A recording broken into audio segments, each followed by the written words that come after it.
The wisest person I ever met in my life, a third grade dropout. Wisest and dropout in the same sentence is rather oxymoronic, like jumbo shrimp.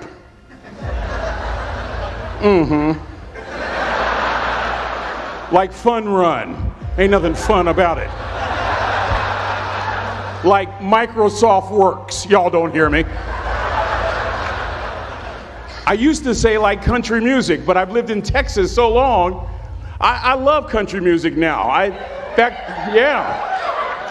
hunt, I fish, I have cowboy boots and cowboy, y'all, I'm a black neck redneck. Do you hear what I'm saying to you? No longer oxymoronic for me to say country music.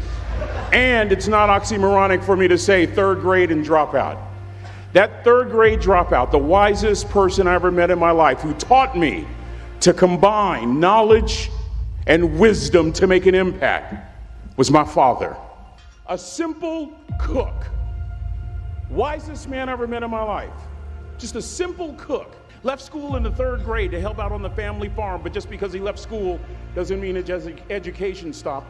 Mark Twain once said, "I've never allowed my schooling to get in the way of my education." My father taught himself how to read, taught himself how to write, decided in the midst of Jim Crowism, as America was breathing the last gasp of the Civil War, my father decided he was going to stand and be a man. Not a black man, not a brown man, not a white man, but a man. He literally challenged himself to be the best that he could all the days of his life. I have 4 degrees. My brother is a judge. We're not the smartest ones in our family. It's a third grade dropout daddy. A third grade dropout daddy who was quoting Michelangelo when he was a cook at Cal Maritime, saying to us, "Boys, I won't have a problem if you aim high and miss, but I'm gonna have a real issue if you aim low and hit." A country mother quoting Henry Ford, saying if you think you can or if you think you can't, you're right. I learned that from a third grade drop. Simple lessons. Lessons like these. Son, you'd rather be an hour early than a minute late. We never knew what time it was at my house because the clocks were always ahead. My mother said for nearly 30 years my father left the house at 3:45 in the morning. One day she asked him, "Why, Daddy?" He said, "Maybe one of my boys will catch me in the act of excellence. I want to share 2 things with you. Aristotle said you are what you repeatedly do. Therefore, excellence ought to be a habit, not an act." Don't ever forget that. I know you're tough.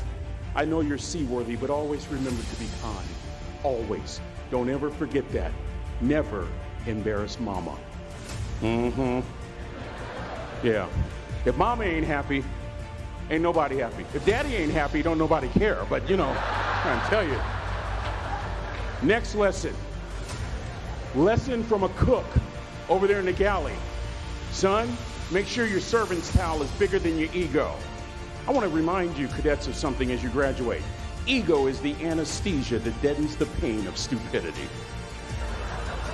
Y'all might have a relative in mind you want to send that to. Let me say it again. Ego is the anesthesia that deadens the pain of stupidity. Pride is the burden of a foolish person. John Wooden coached basketball at UCLA for a living, but his calling was to impact people. And with all those national championships, guess what he was found doing in the middle of the week? Going into the cupboard, grabbing a broom, and sweeping his own gym floor. You want to make an impact? Find your broom. Every day of your life, you find your broom. You grow your influence that way. That way you're attracting people so that you can impact them. Final lesson. Son, if you're going to do a job, do it right. I've always been told how average I can be. Always been criticized about being average. But I want to tell you something. I stand here before you, before all of these people, not listening to those words, but telling myself every single day to shoot for the stars, to be the best that I can be. Good enough isn't good enough if it can be better. And better isn't good enough if it can be best. Let me close with a very personal story that I think will bring all this into focus. Wisdom will come to you in the unlikeliest of sources, a lot of times through failure. When you hit rock bottom, remember this. While you're struggling, rock bottom can also be a great foundation on which to build and on which to grow. I'm not worried that you'll be successful. I'm worried that you won't fail from time to time. Person that gets up off the canvas and keeps growing, that's the person that will continue to grow their influence. Back in the 70s, to help me make this point, let me introduce you to someone. I met the finest woman I'd ever met in my life. Back in my day, we'd have called her a brick house. This woman was the finest woman I'd ever seen in my life. There's just one little problem. Back then, ladies didn't like big old linemen. The blind side hadn't come out yet. They like quarterbacks and running backs. Any former quarterbacks or running backs here, raise your hands. Why, a couple of you? Punks. Anyway, so we're at this dance, and I find out her name is Trina Williams from Lompoc, California, and we're all dancing, and we're just excited. And I decide in the middle of dancing with her that I would ask her for her phone number. Trina was the first one. Trina was the only woman in college who gave me her real telephone number. The next day, we walked to Baskin & Robbins ice cream parlor. My friends couldn't believe it. This has been 40 years ago, and my friends still can't believe it. We go on a second date, and a third date, and a fourth date. We drive from Chico to Vallejo so that she could meet my parents. My father meets her. My daddy, my hero, he meets her, pulls me to the side and says, "Is she psycho?" But anyway, we go together for a year, 2 years, 3 years, 4 years. By now, Trina's a senior in college. I'm still a freshman, but I'm working some things out.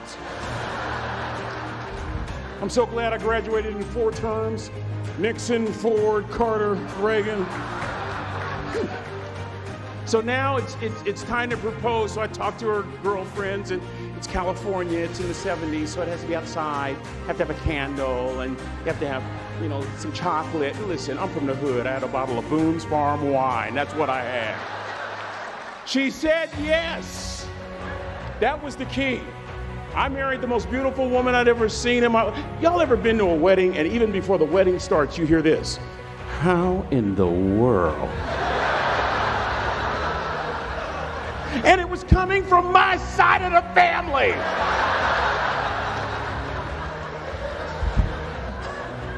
We get married, we have a few children, our lives are great. One day, Trina finds a lump in her left breast. Breast cancer. 6 years after that diagnosis, me and my 2 little boys walked up to Mommy's casket. And for 2 years, my heart didn't beat. If it wasn't for my faith in God, I wouldn't be standing here today. If it wasn't for those 2 little boys, there'd have been no reason for which to go on. I was completely lost. That was rock bottom. You know what sustained me? The wisdom of a 3rd grade dropout. We're at the casket in College Station, Texas. I'd never seen my dad cry. But this time I saw my dad cry. That was his daughter. Trina was his daughter, not his daughter-in-law. And I'm right behind my father, about to see her for the last time on this earth. And my father shared 3 words with me that changed my life right there at the casket. It would be the last lesson he would ever teach me. He said, "Son, just stand. You keep standing. You keep standing, no matter how rough the sea, you keep standing." And I'm not talking about just water. You keep standing. No matter what, you don't give up. And as clearly as I'm talking to you today, these were some of her last words to me. She looked me in the eye and she said, "It doesn't matter to me any longer how long I live. What matters to me most is how I live." I ask y'all one question, a question that I was asked all my life by a 3rd grade dropout. How you living? How you living? Every day ask yourself that question, how you living? Here's what a cook in the dining center would suggest you to live this way. That you would not judge, that you would show up early, that you'd be kind, that you'd make sure that that servant's towel is huge and used, that if you're going to do something, you do it the right way. That cook would tell you this, that it's never wrong to do the right thing, that how you do anything is how you do everything. And in that way, you will grow your influence to make an impact. In that way, you will honor all those who have gone before you, who have invested in you. Look in those unlikeliest places for wisdom. Enhance your life every day by seeking that wisdom and asking yourself every night, how am I living? May God richly bless you all. Thank you for having me here.